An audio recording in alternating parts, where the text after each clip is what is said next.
रात 3 बजे तक जागने वाले बच्चे टाइम मैनेजमेंट, सही प्लानिंग और सेहत से कर रहे हैं खिलवाड़।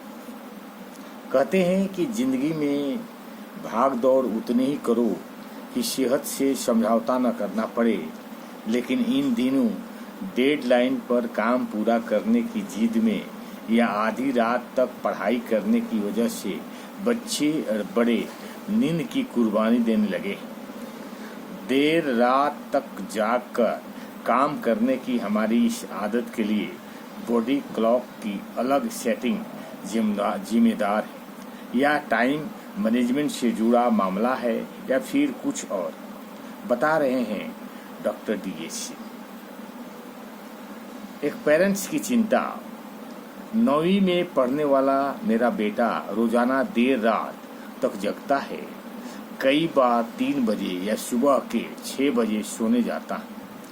समझ नहीं आता उसे गुड नाइट कहूं या गुड मॉर्निंग। मुझे उसकी भविष्य की चिंता होती है।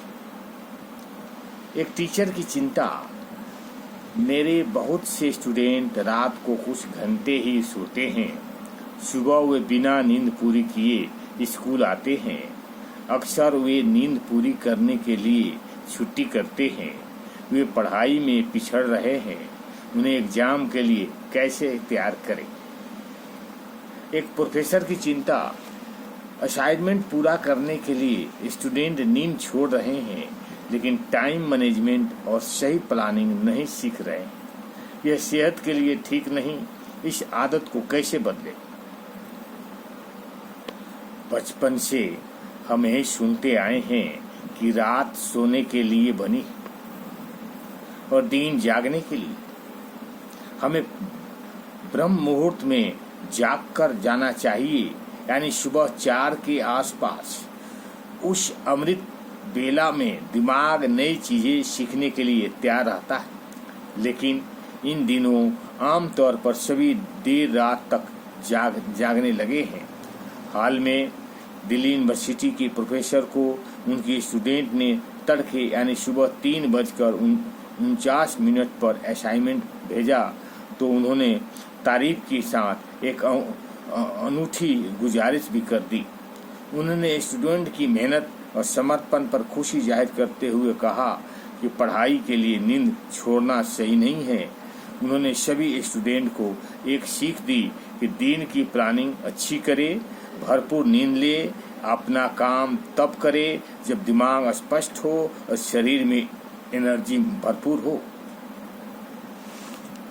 बचना होगा ऐसे टॉक्सिक वातावरण से। एक्सपर्ट्स मानते हैं कि जब बच्चे रात को नींद पूरी नहीं करते तो किसी भी चीज पर उसका फोकस नहीं रहता। उनका ध्यान बटा रहता है। रात को देर तक जागने की वजह से ड्रिंक, ड्रग्स और पोर्न आदि का एडिक्शन बढ़ता। और ना बूटा कहती है कि जब बच्चा 3 बजे सोएगा तो स्कूल कॉलेज जाने के लिए सुबह 6 बजे या 8 बजे कैसे उठे। इन बच्चों की सोसाइटी उसके दोस्त ही है, तो सिर्फ वो पूछते हैं कि वो रील देखी, फला मूवी देखी। बच्चे एग्रेशन वाली चीजों और पॉर्न देखने लगते हैं, इसलिए छोटी उम्र में ही स्लीप डिसऑर्डर होने लगा है। ये एंजाइटी का शिकार हो जाते हैं। वहीं अब हर वक्त हाई ईयरफोन्स लगाने से उनके कान पर का पर्दा डैमेज हो रहा है। चिंता की बात है कि नादान उम्र में उनके वातावरण बेहद टॉक्सिक वातावरण बन गया है, जिसे डिप्रेशन बढ़ा। वे जंक फूड ज्यादा खाते और ई सिगरेट या वेप की यूज करने लगे। ओम शांति।